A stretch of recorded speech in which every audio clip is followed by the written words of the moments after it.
everybody. Will here with this week's interview chair brought to you by Canine Chronicle TV and Pro Plan. This week on the chair, we have Marjorie Martorella.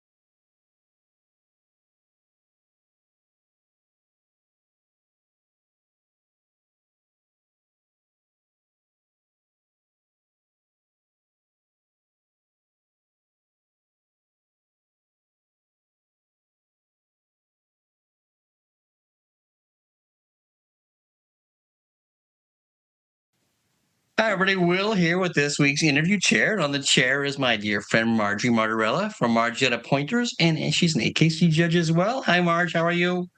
Just doing great, thank you. Good. You told me you had your first grass cutting today. Yes, yeah. You're so lucky. We're not even close yet. Yeah, we're starting to see buds on the trees too.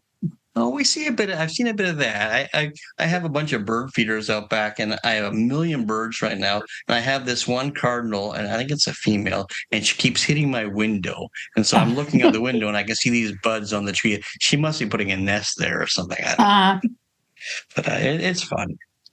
So the weather's starting to turn here. I was talking to my friend up north this morning, and in the background, I see snow falling. I'm thinking, oh my God, thank God, it's not that bad. There were places in New Jersey that had snow this past weekend. Oh, enough snow. All right. So tell me how you got started in this sport we've all loved for these years. Well, my first dog was a pet store Irish setter. And mine too. I mean, yours too? Yes. Yeah, I think everybody had an Irish setter about my age. All started in Irish setters. I mean, just, 24 for a major and that sort of thing. So she was wild as could be. And I brought her to an obedience class. And while I was there, I met some other people who had an Irish setter. And they were showing the dog and matches and whatnot. So they told me about it. So I went to a match with her, and I mean, she wasn't very good, but I got hooked. I really got hooked right away. So then I started going to handling classes. Staten Island Kennel Club had a handling class. And believe it or not, there was a club in New York called the Gotham Kennel Club, and they had handling classes too. So, I mean, I was obsessed. I went 2 days a week to these handling classes and whatnot. How old were you, Margie? Probably really early 20s. So then I started showing her matches. She was a pet store dog, but I got to meet other people, and it was amazing. I lived in Brooklyn near Prospect Park. You'd be amazed at the people that walked their dogs in that park that were in dogs. Seymour Weiss, Jessie Bale. I don't know if you remember Jessie, but she had Airedales. I met Anne-Marie Kubas there with an Irish setter. And as little as I knew hers was better than mine. So I got her hooked on it too. And we've been friends ever since, like 50 years. But there were so many people in that park. There was a gal who had Basenjis, and I just got friendly with all these people. And you really learn a lot about everybody else's breeds when you do that. Yeah. So there were a lot of people in Brooklyn at that time that were showing dogs. So that was the start. And then my sister's boyfriend lost his dog, and he wanted another dog. So he asked me, he didn't care if it was a Dalmatian or a pointer, because I had already started in sporting. I thought, okay, well, we'll get you a pointer. So at that time, Bill Metz was showing dogs, and he was about the only one around here that had pointers. Lived up in New City, and I went up there and got a pointer puppy for him and finished it easily, really easily. And then I was really hooked. really hooked. And, I knew Ted Eldridge through the Irish Setters. And I was at a point where I didn't know which direction I wanted to go in, whether I wanted to stay with the Pointers or the Irish Setters. And he said to me, my destiny is because of him. He said, Oh, wow. Irish Setters are in really good hands, but the Pointers need a young person. They need somebody in that breed to do something, to help it along. So that really did influence me. He influenced a lot of people, that man. He was wonderful. He sure was. He was a huge influence on me.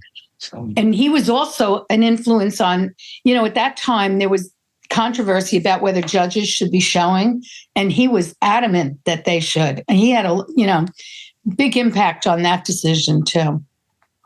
He was just someone that you listened to as well. He had that authority look to him and feel to him. So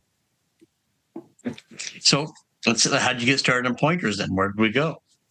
Yeah, so then I bought a dog from Helen Duggins, who was actually a boxer person, but she had gotten a dog from a bitch from Shandown Kennels, and she bred that, put an ad in one of our Pointer magazines, and I wound up buying her. And it just kind of progressed from there, But the best was I went up to visit Bob Hawker in Worcester, Massachusetts, and he had a litter of puppies, and he really wanted me to take one of those puppies.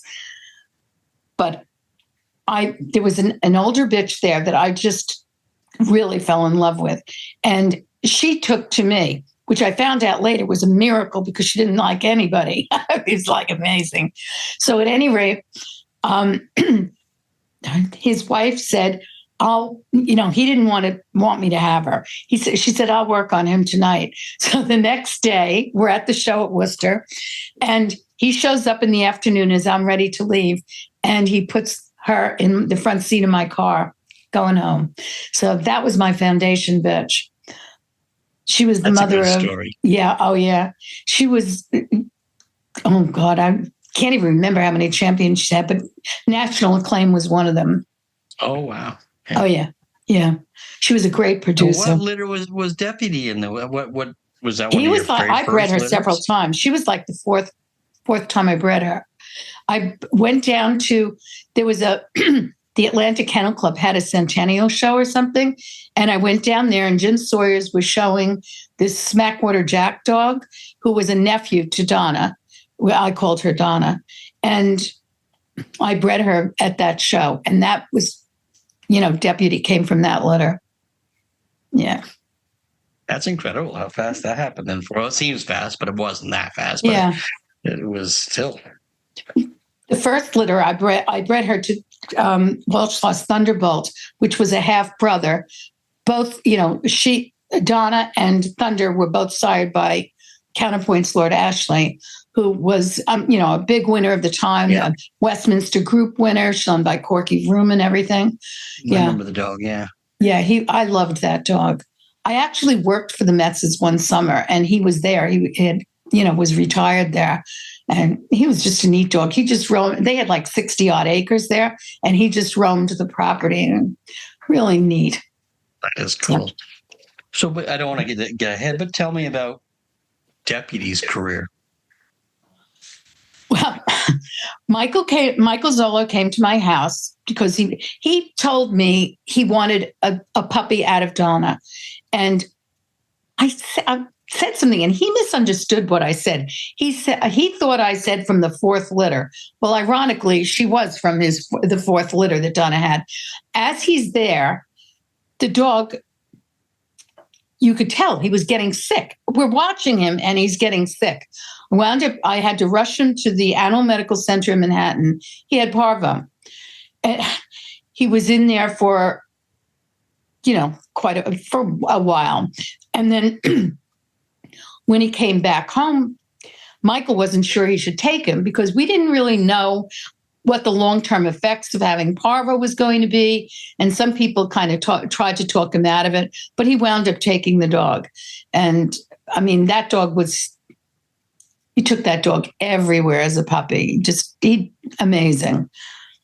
So, and then he was able to get Isabel Robeson to back the dog, which really helped a lot because we were young at the time and didn't have a lot of money to do campaigning or anything else. So what did that? How did that feel when he ended up winning Best in Show in New York? Oh my God! I was at that show. I was sitting in the bleachers, in the bleachers, and when he won that group, I just couldn't believe it. Wayne Boyd was sitting next to me. I threw myself on Wayne. I mean, we all went crazy screaming. Well, I went down there to have the group picture, to watch the group picture being taken. And I don't know what happened, but I lost my purse that night. With everything in it, with car keys, everything. So now I'm crazy. And George Alston, I think he loaned me his van, I think, so that I could go home and deal with all of that nonsense, about getting the, keys to my house and all sorts of stuff.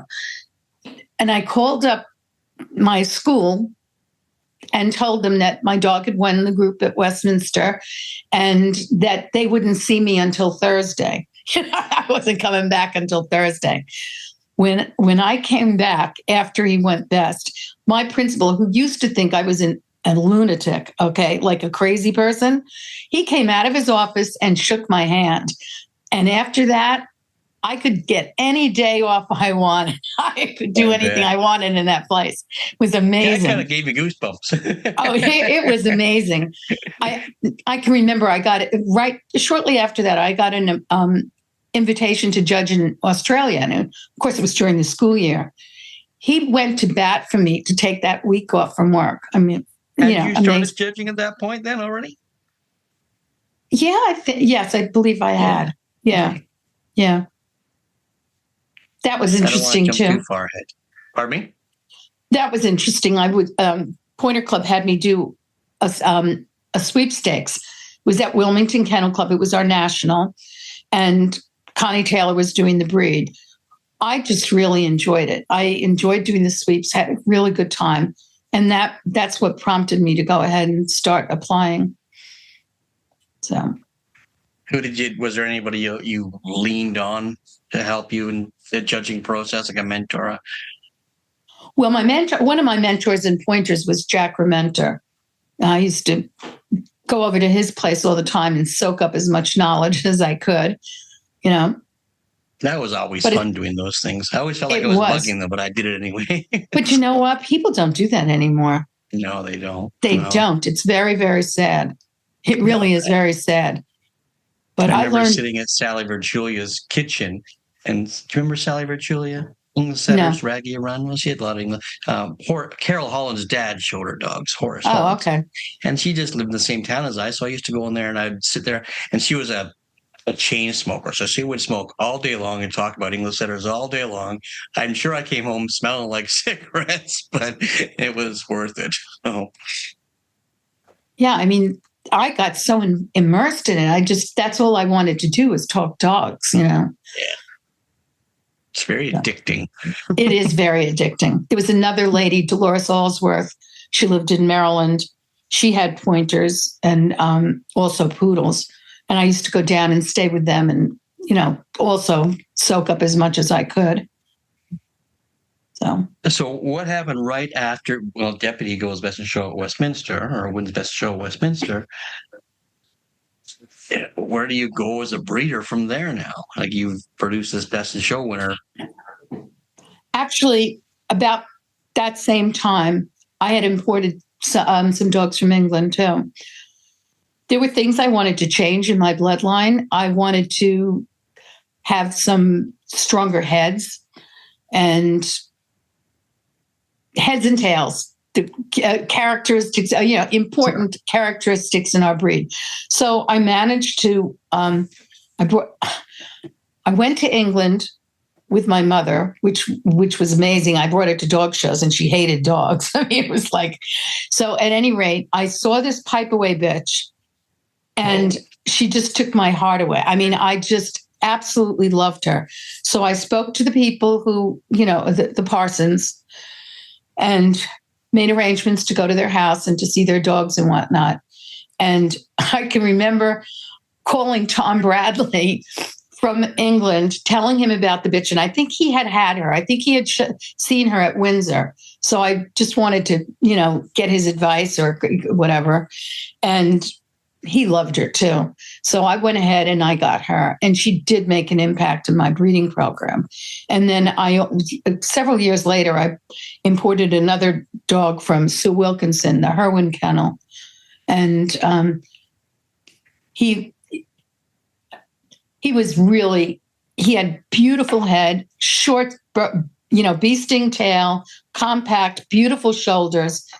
Could have a little bit more rear angulation, which was a thing with a lot of the English dogs, but he stamped his type. And to this day, you could still see it in my dogs, how he influenced my breeding program.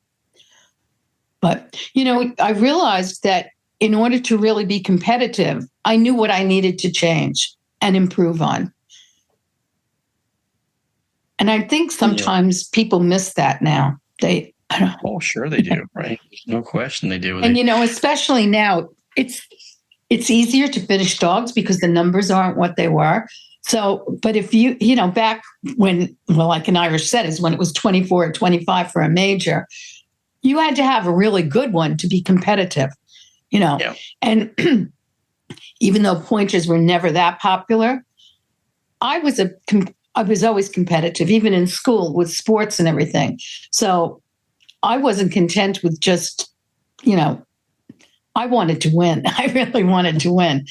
And winning's more fun. So. Yes. And you had to have really good dogs because you were competing in the group against Jane and Bob and Bill Trainer, Ed Bauer. So you had to have a good dog in order to be able to pull it off in a group on the group level. So you had to know what your dogs needed, what you needed in your breeding program. Yeah, you're right. So many people are blinded by that and they don't look that far ahead. Well, and the thing is that, to be honest with you, I mean, with as many shows as we have and the quality isn't there, you can place with dogs that are, okay, mediocre. Mm. And then people get, think that their dogs are fine. But, there's not I don't know. There's nothing like having competition to make you improve in your breeding program. There's no question. There was a time up here where our English setters were really, our English was really hard to compete against up here. And they were wonderful. The Blue Beltons. Oh, yeah. It made every breeder in that area, they had to get so much better just to compete at the breed level. And exactly. It made us so strong. I remember going to watching the setters, and I could almost go to a local show and pick out my next special sitting in the classes somewhere, So it's not as much anymore. It was the same reason because we have so many shows. We don't have as many shows as you do, but there are times where I can walk out that door and go 3 different directions to a dog show. So, which is sad because you don't have the entries that we do to begin with. No, so we don't. So it waters it all down. Yeah, very much so, and it's happening everywhere. But we were talking earlier about like those groups where Bob and Jane and Richard Bauer and George. Well, those were tough groups. Well, nowadays that doesn't happen enough because they go their separate ways to stay away from each other. So, exactly. Yeah, that's exactly true. I mean, when I started, there was just one way to go, Yeah. I remember going down to the Old Dominion show, and the group was like a Westminster group. It was unbelievable, Yeah. Oh, well. Days of the past. We have to go forward. So you're still breeding pointers? No, sadly, I'm not because. Oh, you're not anymore? I thought you were. Okay. The last one I had, and I think she was right up there with, one of the better ones that I've had. I tried to breed her 3 times, and it was a disaster. The first time, I brought semen in from England. And she missed. Okay, $10,000 later. I know, it's just unbelievable. I bred her again to a dog that I loved, using frozen semen again. And of course, all I wanted was a bitch. I get 2 male puppies, and the better of the 2 has a bad mouth. And in like 50 years of breeding, that was my second bad mouth. Okay. Jeez. I know. I try it a third time. She has a singleton bitch puppy that's deformed. I had her spayed. That was it. I mean, but I felt God was definitely trying to tell me something, and it was very hard to take at the beginning, very hard, because it's like 50 years. Sure. It was awful. But I've come to grips with it now, and there's a litter right now that I would be very tempted to take something, but I don't think I want to have a puppy. It's too much work, way too much work. They are. I know, but it is tempting. I know, but physically, I don't think I, and I also don't want my dogs outliving me. That's the other thing. So, I have right now a 14-year-old. They live long lives, so I've just come to terms with it. And you bred some English Cockers there for a while too, and you made your mark in that pretty quick as well. So it was easy to do that because I got great dogs. I mean, I started off with a bitch that I got from Northworth Kennel in Finland, and I was judging in Finland, and they have these generation classes with a lot, and I thought, oh my God, they were like cookie cutters. You couldn't tell one from the other. So I started communicating with Nina, and I wound up getting a puppy from her. And, it was weird. I collected English Cocker things, prints, statues, and whatnot, before I ever thought I wanted that breed. It really, there was just something about that breed that intrigued me. So then I told you that I got a Herwin dog from Sue Wilkinson, and Jack Clark, who was Cornbow English Cockers, had gone to visit her while I was there, and he showed me a picture of this Cornbow Ensign dog that he had in the Netherlands. And I could not believe it. I just couldn't believe it. I met those guys at Crufts, and as it turns out, I communicated with them. One of them had a really bad accident, and they had to downsize. I bought 3 dogs from them at the same time: Cornbow Connection, Cornbow Enterprise, and Asquane's Betty. And these were bloodlines that were incredible. Enterprise was sired by the dog that Trisha Bentley went best in show with at Crufts. So, the pedigrees on these dogs were wonderful. And, so I didn't screw it up. I was very easy. I got very lucky with those bloodlines. Right. Yeah. You stayed on course. That was good, though, because there were some beautiful dogs. That's one of my favorite breeds as well. So I love that breed. So you started judging what year? Do you remember? I think maybe 84. 84. Wow. That would be right before Deputy went best, about 2 years before Deputy went best. And the reason being, other than the sweepstakes, would you have another reason? You think it was just time, or? Well, I've been handling, but now, limited handling, mostly just so that I could afford to go to shows with my own dogs, So I handled Vicious for Bud McGivern. Carl Tuttle gave me a short hair to show. So I had a couple of things. When I started judging, I got 4 breeds, which was pretty good. Because most people, unless you were a professional handler and did a lot of handling, you started 1 breed if you were just a breeder. So 4 really helped. And then you add on 4, you get another 4 and then 8 and whatnot. So I don't know. It just was the next move for me to evolution. Yeah. So do you remember your first assignment? Oh, yes, I do. It was in Elm City, and I had just moved into the house that I'm still in, and I had no money. I had absolutely no money. And they invited me to judge, and I was very good friends with Celeste Gavin in Irish Setters. And I said, Celeste, why is anybody going to spend $17 for my opinion? I mean, I just couldn't even imagine that they would. And then I thought, oh my God. I contacted the show chair, who was somebody I knew, and I said, are you going to pay for my hotel room? And she says, oh, yes, of course. I thought, well, that's good, because I wasn't going to be able to go if she didn't. I mean, things were tight. I, started teaching, $8,000 salary. I mean, come on, things are really tight. And when I bought this house, it was really tight. So, and then I don't know, I just enjoyed it. You've judged, you've been judging for a long time now. You have 3 groups, so you said you Three have? groups and 3 non-sporting breeds. So sporting hounds and working? Yep. Mm-hmm. Okay. And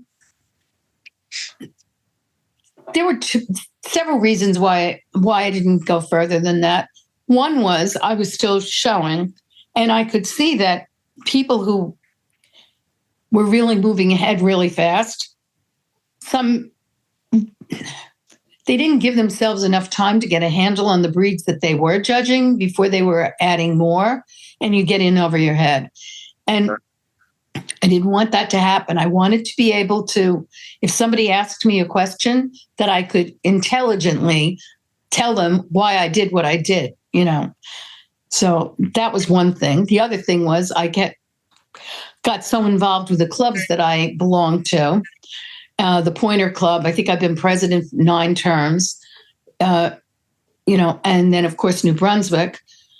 You won't believe this, next year will be my 50th year as their show chair.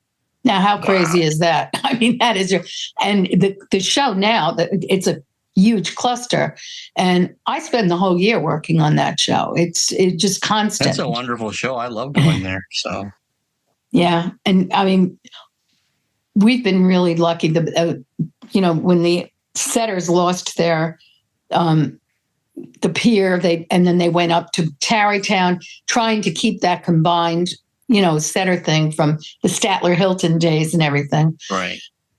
Then with Westminster moving and all sorts of things, and then hotels got so expensive they just couldn't afford it. So we were lucky. Anne Marie was is a member of New Brunswick, and Lords Fernandez is a member of Bronx, which is our sister club. So they got the setters to come with us. So we have like 3 days of huge setter entries. It's wonderful, really wonderful. That's why we always went. Jill and I. So. And then this year, I suggested to them that maybe they should do like a setter showcase, that all the breed winners from the 3 days compete. And they did do that. And I think it was. Oh, I was there this year. Wow. Yeah. I think it was really good. Yeah. Oh, that would be fun. It was like, but you know what? We used to have the tri-setter up here. We did that too. So. But now it's like clubs, you need to have a shtick to get people to enter your show too. I mean, we did a Bullyganza last year, and we're continuing with that. You have to do things like that, extra attractions to encourage people to come. Because there's so many shows, so many different ways you can go. Yeah. So dog shows are expensive now to attend. So it's very expensive. It's crazy. Like it's $1,000 a weekend. There's no question. So easily. And now, I mean, with the clubs that have 2 shows in a day, I think, oh my God, but how do people afford that, to pay a handler? But on the other hand, it's probably still cheaper than going yourself. It's very expensive. We had those quite early on. And it was supposed to be for remote areas. Then it started to get crazy, and they're just too hard, the dogs, for me. I think it is too. Yeah, just too hard on us. The handlers and the dogs, it's just too much. So, especially in the summer when it was hot out, and I tried my best to. I'll show in the morning, and I'll show in the morning on Saturday. I'll show in the afternoon on Sunday, and things like that. But sometimes you get tempted because they're good panels. So. Right. So. Yeah, I can remember I had an English cocker that I had for a while from Nina, and Flavia was showing it for me, and he was going out to the Kentucky, Louisville shows, and then he was going to the Tar Heel. And I really wanted the dog in Louisville, but I said to him, I can't send him like that. That'll be more shows than he's ever had in his life in like a week and a half. Right. It's just too much, way It's too a much. lot. Yeah.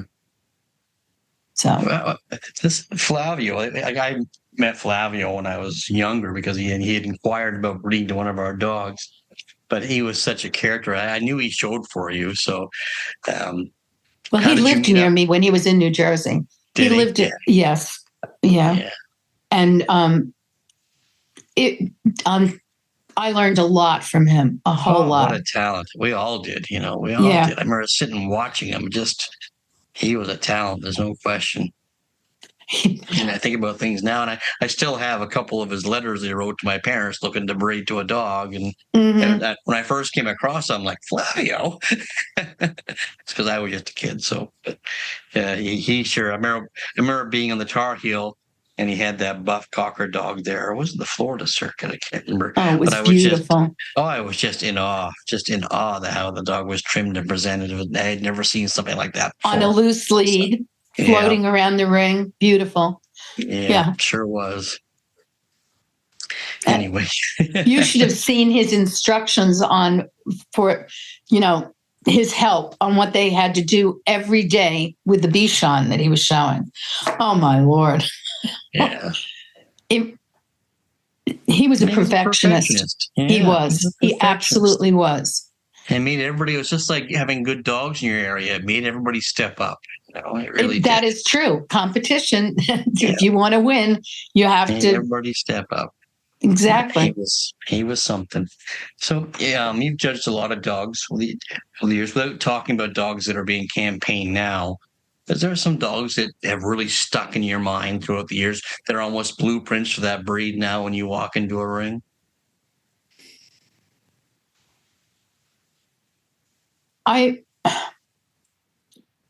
When I was in England, there was a Welsh Springer Spaniel that blew me away. I mean, absolutely beautiful. And to this day, when I go in to do Welsh, I think about that dog and how correct he was, because the Welsh they've gone through changes here. I mean, when I first started, they all were so wide in the front when they came at you, and some of them are longer than they should be. But this, even though it's kind of a square and a rectangle, they're not supposed to be as long, long as a freight train. But but that dog, definitely, I think of him when I'm judging Welsh. I'm trying to think. Well, I was very high on the pointer bitch that Ash showed 2 years ago. The kitty bitch, Cat Got Your Tongue. I thought she was lovely. So that's in your own breed. So that must have. Oh yeah, I thought she was really. Matter of fact, she's the one who has the litter right now that I could be very easily tempted, but I'm not going to. I am not going to. Best if I don't see them. So I'm trying to think of any others that really. Well, Nathan, the bloodhound, I actually gave him his first group. Yeah, he was a beauty. Yeah, beautiful dog, absolutely beautiful. I got to see his rear end a lot that year. Yeah. So, no, I've been lucky. I'll tell you, I've seen not just this country, but the world through judging. It's amazing. I've really been very lucky going to a lot of places that, I never would have gotten to. How do you find when you go overseas that you have to adjust your eye sometimes to certain breeds? Like let's say Springers. Well, if you're judging Springers in the UK you've got to adjust your eye. I prefer their Springers. I mean, I do. I just do. Country of origin. So I went to Australia early on. Matter of fact, the trip I told you about, and I went to can't think of her name right now. She was a top Springer breeder down there. And when I looked at her dogs and she was moving them, it was like the light bulb went on. Oh my God, this is what they're supposed to look like. Beautiful shoulder angulation, rear angulation, flying around the ring. I don't know if you know who Cameron is in Australia, Cavallo, I think. He has her line. And I almost bought a Springer from him about 2 years ago. I really wanted one. And it turns out that he brought the dog into the vet. He was having his, I guess the bitch, I don't know. He went, at any rate, he had his semen tested and he was sterile. So I never got that dog. But that type I really love. And the Springer people know it because they know who likes that type. Yeah. There are some in this country. Oh, but, sure there are. Yeah, and they know where to show and where not to show.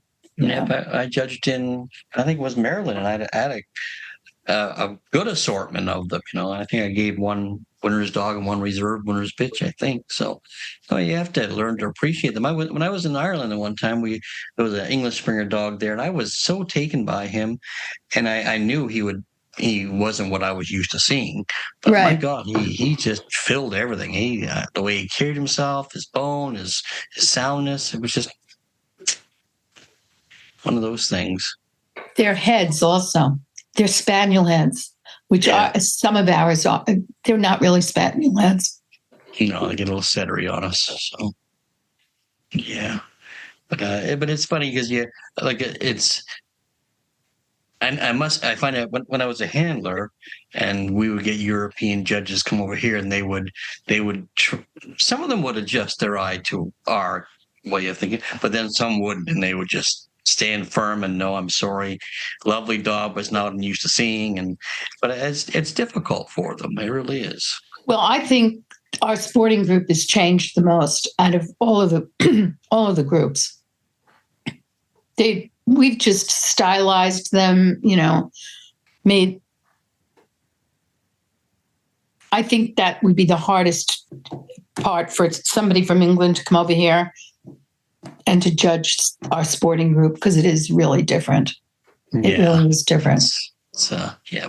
We've built some caricatures and certain things. Exactly. Just extreme. Yeah. Because even as talented as our terrier people are over here, you can still see the terrier in there. They're just so well. Our terriers now go over there and win. Yeah, and they're so. But our groomers they've gotten. It's unbelievable how talented they all are now. Yes. With these outlines they continuously see, and the jackets you continuously see, and now we saw them as a youngster. I saw them as well, like Bobby Fischer and whatnot. But now the ring is full of them, so it's incredible, and that's a dedicated craft. Yes, it certainly is. Yeah, I was always jealous of them. Well, it was too much work for me. I am not a groomer, never claimed to be one. So, go ahead. When I was starting, I was telling you about being in Brooklyn and whatnot. I wound up, getting some other breeds that I was interested in. I had a Basenji from Barbara Wardell, who was doing pretty nice stuff with her Basenjis. Then I got a Whippet. You'll know who this is. A name from the past, Freeman Perry. Do you remember him? Yes, yes. Yes. He had a Winterfold bitch that he bred to a Laguna dog, and I got a male from that breeding. Yeah. So I kind of got a little involved in different breeds. And I also got a French Bulldog from a breeder that Alva Rosenberg suggested I get one from, Laurelwood Kennel in California. And I loved that dog and I loved that breed. And when I decided I wanted to have a second breed, I really wanted to get another Frenchie. But I couldn't find anybody who would sell me a good one. Nobody wanted to sell a good bitch to anybody. Yeah, they like kept that them now still. It is, yeah. Yeah. So that's when I wound up, when I went to Finland and saw those English cockers, I thought, okay, this is it. This is what I'm going to do. But I still love the Frenchies. I like Frenchies too. I showed a lot of them, but I love English cockers.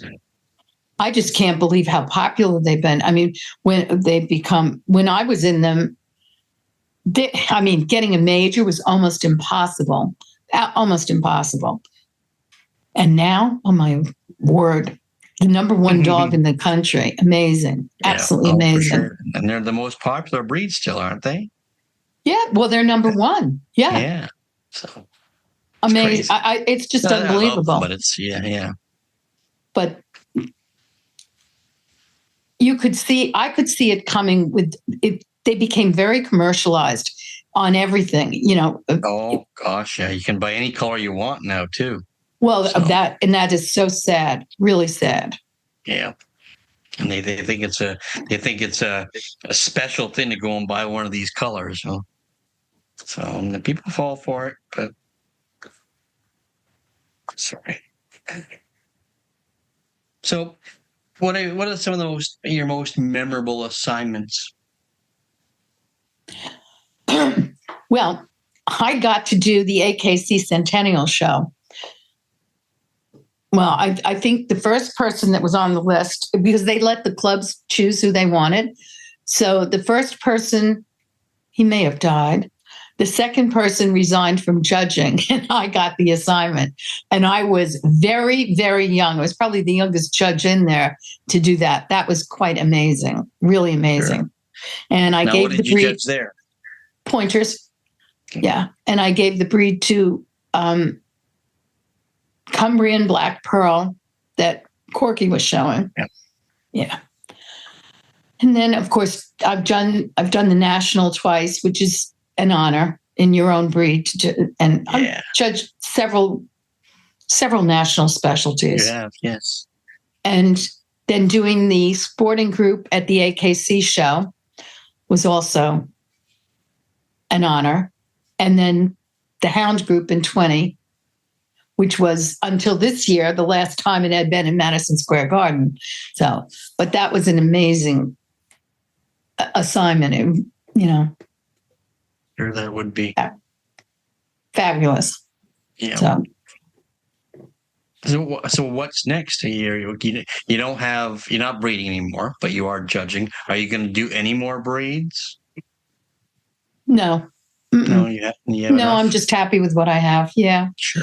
And now you have 3 non-sporting breeds. What 3 of those you have?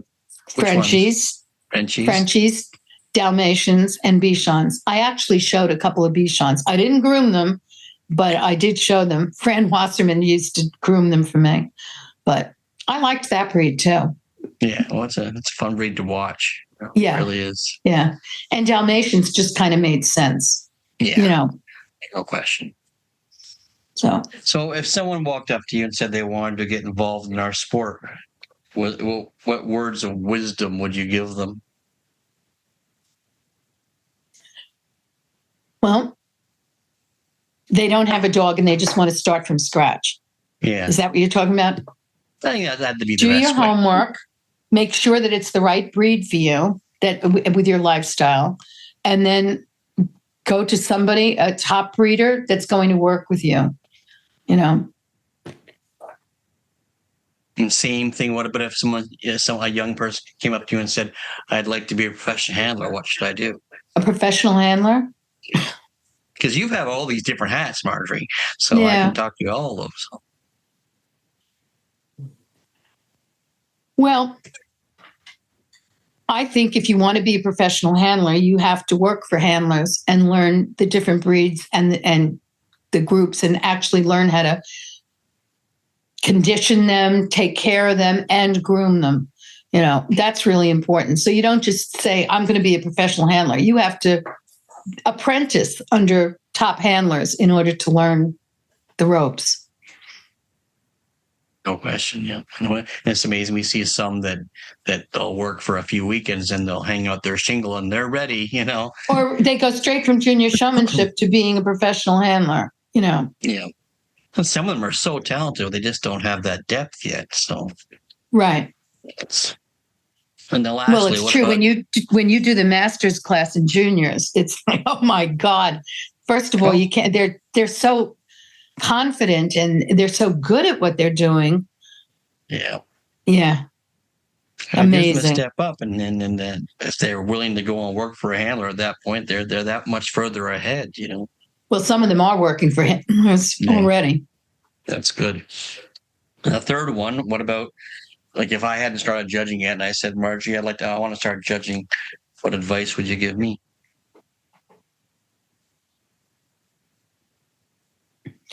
Well, Don't do it, Will. You're not ready. I guess again, you have to. Well, you're probably starting in your own breed, first of all. So that's a given.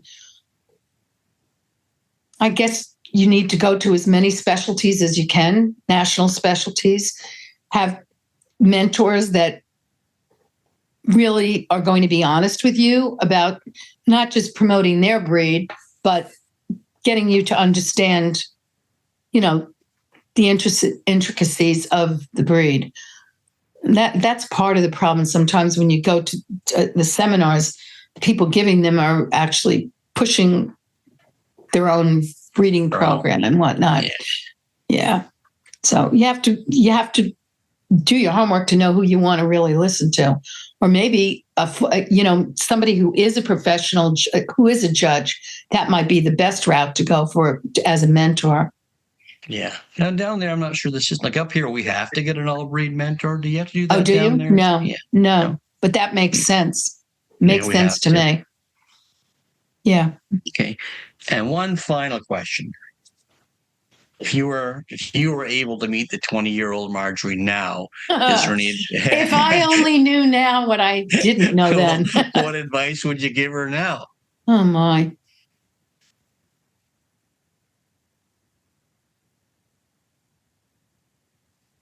I think everybody realizes that when, you make mistakes, you learn from your mistakes and whatnot. But if I knew, I don't know, it would be so much easier if I had all of this knowledge then. Right. I wouldn't have made as many mistakes as I did. But you're right. Well, we learn from those mistakes. So it's a learning process. I mean, I learned from an Irish setter from a pet store, you can learn. Oh, there's no question. I always say learning always depends on the student, because in our sport, there is so much education out there that people if they're willing to be students, they will learn. But sometimes they're not. Yeah. Sometimes they're not. So they want to just check that box and say they were there. So that's true. Yeah. So I don't know. It's a tough My question. first thing is I probably wouldn't have bought a dog from a pet store. I had no idea this world existed when I bought that dog. I had no idea. I didn't know that you went to that. So she did. I didn't know you went to a breeder. I didn't know there were dog shows. Yeah, I didn't know anything. So there was good in it. Look what she did. So I think nowadays people are more aware of what's going on, probably because of TV and having dog shows on TV and everything, social media. Exactly.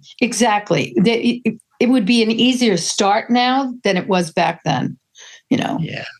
The only problem with nowadays is there's people that want instant gratification. So it's not really in our sport. Now there's some lucky ones, but not. It's hard, It's hard to just walk in and start winning right away. Yeah, it is. And that's why the turnover, people don't necessarily stay in it very long. Right. But wow. That's always a tough question, though. Well, thank you so much, Margie. I really appreciate it. Thank you for having me. I enjoyed it. Good. It's good to see you. Okay. All right. Thank you. Thank you, Marjorie. God, I love old stories. They make the day go by.